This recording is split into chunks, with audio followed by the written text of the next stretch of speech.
Eu vivi a dengue muito de perto. Eu estou, inclusive, com duas pacientes turistas que estão em Porto Seguro, que vieram, uma de Brasília e outra de Belo Horizonte. Ambas vieram com dengue das suas cidades, foram para o sol, esqueceram de hidratar e ambas internadas, né? Enfim, então eu falo que eu tenho faro de dengue porque eu vi tanta dengue por conta de atender diretamente pacientes e ajudar a treinar médicos para lidar com a doença, que a gente acaba, quando você faz muito alguma coisa, que você guarda. O que as pessoas precisam entender, aproveitar esse momento do podcast para poder levar informação? Dengue é uma doença viral, ou seja, o mosquito pica, o vírus do Aedes, através do Aedes, o vírus da dengue vai ser inoculado, vai ter um período de incubação, então a doença fica escondida, a carga viral do vírus cresce, então vai manifestar febre, dor no corpo, dor nos olhos, dor na junta, articulação, e isso é muito variável de pessoa para pessoa. Geralmente é uma doença que vai durar aí de 7 a 10 dias, mas a dengue sempre vai desidratar. E aí o que acontece com aquela pessoa? Ela vai ter sinais vai ficando fadigado, ela vai tendo dor de cabeça, e quanto mais desidratado, mais ela vai tendo dor. Então, muitas pessoas ficam tomando muito medicamento e esquecem basicamente do líquido. Dengue é uma doença que a gente maneja, a gente trata com líquido. E é incrível que dengue mata por desidratação grave. É a coisa mais absurda morrer de dengue, por quê? Porque a pessoa não foi bem orientada, o profissional de saúde não deu a orientação correta e o acompanhamento dessa paciente não foi da forma adequada. Por isso que existem os protocolos, existem vários. Nós cuidamos na pandemia, nas epidemias de Belo Horizonte, nós utilizamos o protocolo do Ministério da Saúde, teve um ano que foi da OPAS. Existem várias diretrizes que vão colocar a cabeça das pessoas meio que sistemáticos para elas entenderem. Então, eu vou ter os sintomas. Quando eu tenho febre, eu ainda tenho vírus. Nosso corpo briga contra o vírus. Na hora que o vírus acaba, a febre acaba, mas o nosso sistema imunológico ele fica muito acelerado. E no que essa reação acelerada, que é contra o vírus, que já não existe, porque já foi destruído, essa reação chamada antígeno-anticorpo, ela gera várias manifestações clínicas que vão fazer a pessoa ter as complicações da dengue. Antes de evoluir para dengue grave, a pessoa tem sinais de alarme. Sinais de alarme é um alerta. Cuidado, você está desidratando de forma rápida. Então, qualquer tipo de sangramento, gengiva, urina, menstruação fora do lugar, levantar, ficar tonto, dor abdominal, especialmente no andar superior do abdômen por causa do fígado, para de fazer xixi, a temperatura cai, vai para 35 graus, é muito comum a pessoa ficar com hipotermia. Todos são os sinais de desidratação. Então, é sinal, olha, procura atendimento médico para hidratação venosa. E aí eu preciso fazer exames de sangue para avaliar o número de plaquetas, porque as plaquetas na dengue tendem a cair. Então, quando eu falo que alguém está evoluindo com uma dengue grave, eu estou dizendo que aquela pessoa desidratou de tal forma que os órgãos dela vão tendo problemas de funcionamento. Mas se a pessoa ela tem dengue, ela se hidrata bem, ela se protege para que o mosquito não a pique e vai picar outra pessoa, porque é a pessoa doente que é um foco de transmissão. Então, quem está com dengue tem que se proteger com roupas de manga comprida e nas áreas descobertas passar os repelentes, para que ele não seja fonte. Repouso, repelente, líquido, vigilância no primeiro, segundo dia, depois volta ao médico no quinto dia, faz exame de sangue, eu não terei problemas.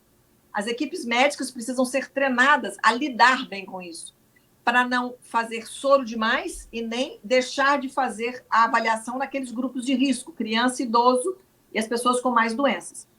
Para se lidar com dengue, ela é tão importante porque eu tenho um criadouro lá atrás, porque o mosquito da dengue, ele deposita muitos ovos, num ciclo muito curto, são 300 ovos, eu não vou ter esse número de cor mais, mas eu lembro que eram muitos ovos num ciclo curto, que dependendo do calor e da umidade, em menos de 6 ou 8 dias, você tem de ovo passando pela larva, pela pupa e pelo mosquito. E quem nos pica é a fêmea, porque ela quer alimentar os ovos para poder procriar. Então, a política pública que envolve dengue, ela tem que lembrar lá da zoonose, dos técnicos que vão alertar as famílias, cada família vai cuidar da sua casa para não ter um ponto de água limpa, porque dengue é água limpa, não é água suja. Eles depositam na água limpa. E eu preciso fazer com que aqueles pontos que são onde foi colocado os ovos, às vezes ele consegue sobreviver num terreno seco por muito tempo, e quando chove, depois ele faz aquele ciclo curto. Você pode ver que choveu, passou 6 dias, 8 dias, está eclodindo mosquito. E esse mosquito, ele pica muitas pessoas num raio de 200 metros. Por isso que quando se fazia muito fumacê, Porto Seguro está fazendo fumacê, é uma conduta que às vezes ela é questionada por algumas lideranças, algumas autoridades, dizendo que quando você joga esse produto, você acaba tratando outros mosquitos que não deveriam ser eliminados da natureza, mas às vezes é necessário. Então, você vai cuidar dos focos do mosquito, cuidar das ações da vigilância, atender bem, identificar bem o paciente e não deixar que isso prossiga, que eu vou impedir que a doença continue. E quando eu falo no gestor público, ele precisa estar atento a todas essas etapas, desde o cuidado do foco, com sua vigilância, o grupo da vigilância epidemiológica que cuida ali da zoonose, como a equipe assistencial que vai cuidar das vítimas, para que evite óbito. Então, é um olhar e tem que ser algo, tem que ser dito e treinado todos os dias. Assim, tá tendo epidemia, eu preciso treinar as equipes assistenciais, porque as pessoas esquecem como manejar dengue. Perfeito. Doutora, uma notícia que deixou muita gente sem compreender, né,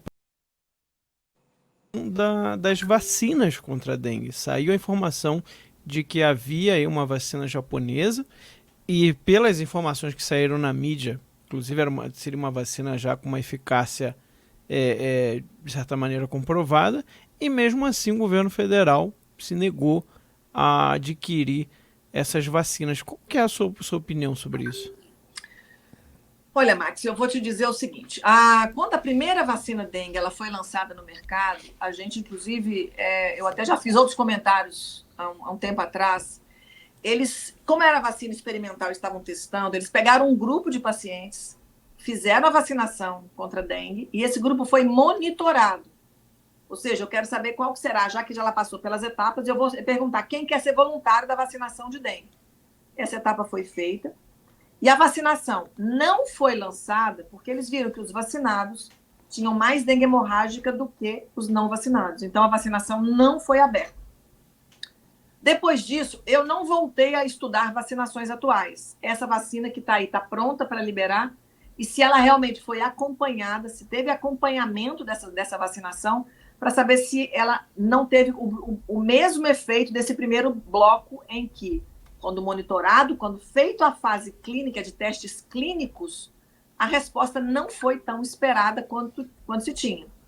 Quando veio aí a onda de que agora estava liberada e que precisava de uma decisão do governo federal de adquirir as vacinas, isso é custos, se a gente tem realmente uma vacina que eu não tenho mais no teste clínico, o risco de sangramento para quem tomou a vacina de dengue, e há uma decisão de não haver essa compra, é uma decisão de gestão pública, ou seja, aí são as decisões da cúpula do governo para falar, não, esse momento eu não faço essa vacinação.